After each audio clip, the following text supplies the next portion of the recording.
నమస్కారం. ఆషాఢ శుద్ధ ఏకాదశి పరమ పవిత్రమైన తొలి ఏకాదశిగా చెప్పబడుతుంది. సాధారణంగా ఏకాదశి తిథే అద్భుతమైన తిథి, విష్ణు ప్రీతికరమైన తిథిగా చెప్పుకుంటాం. అయితే ఈ ప్రత్యేకంగా తొలి ఏకాదశి నాడు విష్ణువు యోగ నిద్రలోకి వెళ్తాడని, ఇక్కడి నుంచి 4 నెలల పాటు మళ్ళా కార్తీకంలో వచ్చే శుక్ల ఏకాదశి దాకా ఉత్థాన ఏకాదశి అంటారు, అప్పటిదాకా ఆయన నిద్రిస్తాడని చెప్తారు. ఈ 4 నెలల్ని చాతుర్మాస్యంగా భావించి ఈ 4 నెలల కాలంలో కొన్ని రకాల నియమాలు పాటించే విధానం కూడా కనపడుతుంది. అనేక మంది మఠాధిపతులు, పీఠాధిపతులు, సన్యాసం అది స్వీకరించిన వాళ్ళు కూడా చాతుర్మాస్యం చేయటం కనపడుతుంది. సంసారులు కూడా, సాధారణమైన వాళ్ళు కూడా చాతుర్మాస్య దీక్ష, పెద్దవాళ్ళు దీక్ష తీసుకుంటారు. అది ఇక్కడి నుంచి మొదలు ప్రతి నెల ఒక్కొక్క వస్తువుని వ్యర్థ పదార్థంగా తీసి పక్కకు పెడతారు. వాళ్ళ పద్ధతి ప్రకారం చేసుకోవచ్చు. అయితే ఈ చాతుర్మాస్యంగా చెప్పబడే 4 నెలల కాలంలోనూ విష్ణుదేవుడు, మహావిష్ణువు పాతాళంలో ఉన్నటువంటి బలిచక్రవర్తి వద్దకి వెళ్తాడని ఇలాంటి ఒక కథనం కూడా కనిపిస్తుంది. మధ్యలో ఆయన పక్కకి తిరిగి పడుకుంటాడు. ఇప్పుడు యోగ నిద్రలో ఉన్న విష్ణువు పరివర్తన ఏకాదశిగా చెప్తారు, పక్కకి తిరిగిన ఏకాదశి కూడా ప్రత్యేకంగా. అయితే ఈ ఏకాదశిలో మొదటిగా తొలి ఏకాదశిగా చెప్పబడే ఈ ఏకాదశి రోజున పేలపిండిని విష్ణువుకి నివేదన చేస్తారు. పేలపిండి పంచిపెట్టచ్చు. చాలా విశేషమైన దానంగా పరిగణించబడుతుంది. ప్రసాదంగా ఇవ్వచ్చు, దానంగా ఇవ్వచ్చు. ఈ తొలి ఏకాదశి రోజున అన్నం పూర్తిగా నిషేధం, మాంసాహారం నిషేధమే. ఆ తర్వాత ఒకవేళ ఏదైనా అనారోగ్యంగా ఉండి ఆహారం విసర్జన చేయలేము, ఉపవాసం చేయలేని వాళ్ళు సాత్వికమైన ఆహారం ఏదైనా తీసుకోవచ్చు. ఉల్లి, వెల్లుల్లి అలాంటివి తీసుకోకూడదని చెప్తారు. అయితే ఏకాదశి సాధారణంగా మనం అందరూ ప్రతి ఏకాదశికి ఉండేటట్టుగానే ఈ తొలి ఏకాదశి నాడు కూడా ఆ రోజంతా ఉపవాసం ఉండటం, పగలు నిద్రించకూడదు, రోజంతా విష్ణునామస్మరణలో ఉండాలి, ఎక్కువగా నామపారాయణ చేసుకుంటే మంచిది. మళ్ళీ మర్నాడు ఉదయము ద్వాదశి సమయం దాటకుండానే పారణ చేయటం, ఎవరికైనా బ్రాహ్మణ భోజనం ఇవ్వటం, బ్రాహ్మణులకి భోజనం పెట్టడం, లేదా మోయిని ఇవ్వటం, పొత్తర్లు ఇస్తామంటారు, అలాంటిది ఏదైనా ఇవ్వచ్చు. ఇచ్చి తాము భోజనం చేస్తే తొలి ఏకాదశి వ్రతం పూర్తవుతుంది. ఈ తొలి ఏకాదశిని శయనేకాదశిగా కూడా చెప్తారు. విష్ణుమూర్తి నిద్రపోతారు కాబట్టి, ఇక్కడి నుంచి నిద్ర మొదలు కాబట్టి. అయితే ఇప్పటి నుంచే మనకి కొద్ది రోజులు, ఒక 10 రోజుల తర్వాత ఇంచుమించుగా దీనికి దగ్గరలోనే ఉత్తరాయణ కాలం వెళ్ళిపోయి దక్షిణాయనం మొదలవుతుంది. ఉపాసనా కాలంగా చెప్తారు. దేవతల నిద్రాకాలమని, ఇప్పుడు తప్పకుండా ఉపాసనలు పెంచాలని, పండగలు చాలా వస్తాయి చూడండి. ఈ తొలి ఏకాదశి తర్వాత క్రమంగా మనకేముంది, ఆషాఢం వెళ్ళిపోతే శ్రావణం వస్తే అన్ని పూజలు. భాద్రపదంలో 10 రోజులేమో మనం గణపతికి పూజ చేసుకుంటాం. పౌర్ణమి గడిచి గణపతిని పంపించంగానే పితృ అమావాస్యలు అవి వచ్చేస్తాయి, పితృపక్షాలు వస్తాయి, మహాలయ పక్షాలుగా చెప్పబడతాయి. పితృపక్షాలు చేస్తాం. పితృపక్షాలు భాద్రపదం వెళ్ళంగానే ఆశ్వీజ మాసం వస్తుంది. 10-12 రోజులు అమ్మవారిని సేవిస్తాం. 10 రోజులు అమ్మవారి సేవ అవుతుందా, మళ్ళీ ఒక 15 రోజులు గడిచేసరికి లక్ష్మీదేవిని పూజ చేసుకుంటాం దీపావళికి.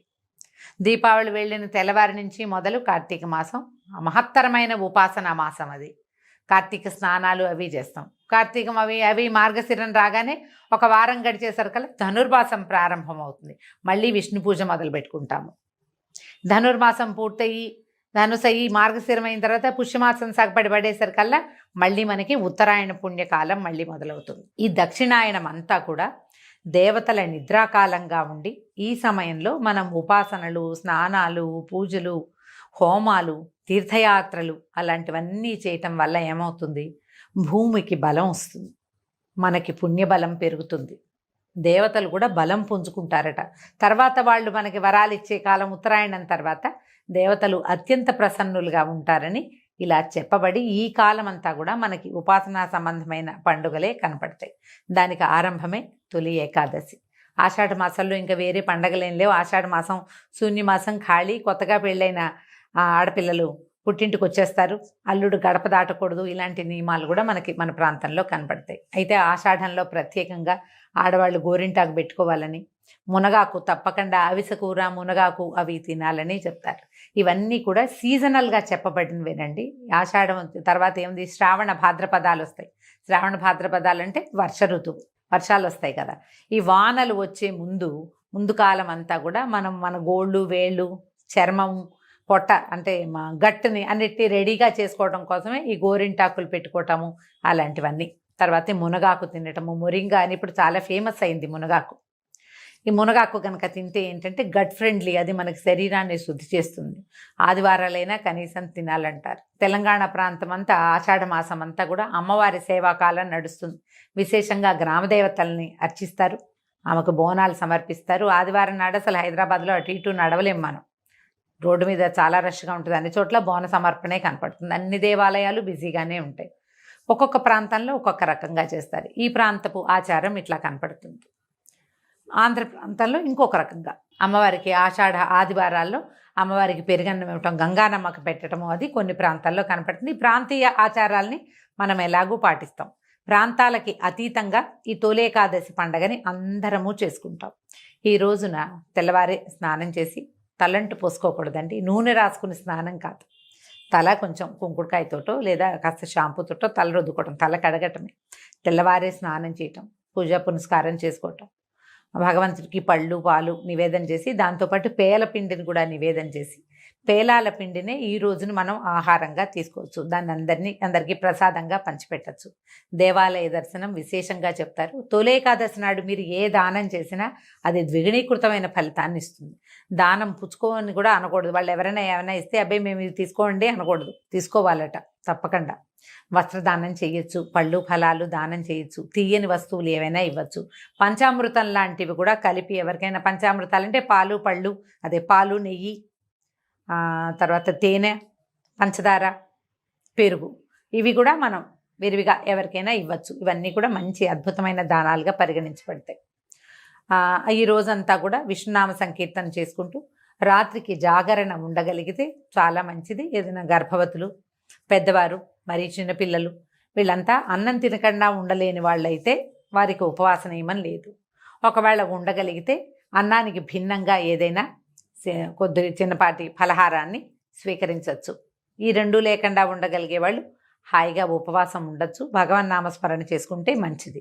ఈ పరమ పవిత్రమైన తొలి ఏకాదశి రోజున దుర్భాషలు ఆడకూడదు, ఇతరులని నిందించకూడదు, గొడవలకి కొట్లాటలకి దిగకూడదు. ఇది ప్రధానమైన నియమం. మీరు ప్రశాంతంగా ఉండి ప్రపంచాన్ని ప్రశాంతంగా ఉండనివ్వాలి.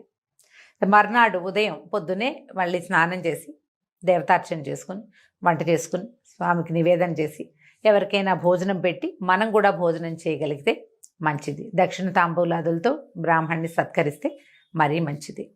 ఇది సంవత్సరానికి ఒకసారి వచ్చేదే. ఈ మనం మామూలుగా చెప్పుకునే ఏకాదశుల్లో ప్రత్యేకంగా ఈ ఒకరోజు ఉపవాసం ఉన్నా చాలు 24 ఏకాదశులు వస్తాయి మనకి సంవత్సరానికి.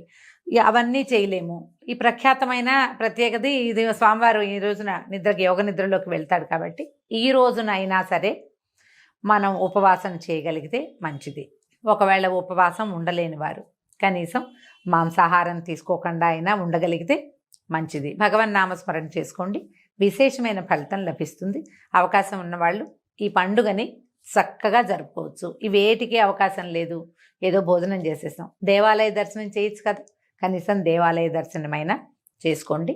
విష్ణునామ సంకీర్తనతోటి ఈ తొలి ఏకాదశి పండుగని చక్కగా జరుపుకుందాం. నమస్కారం.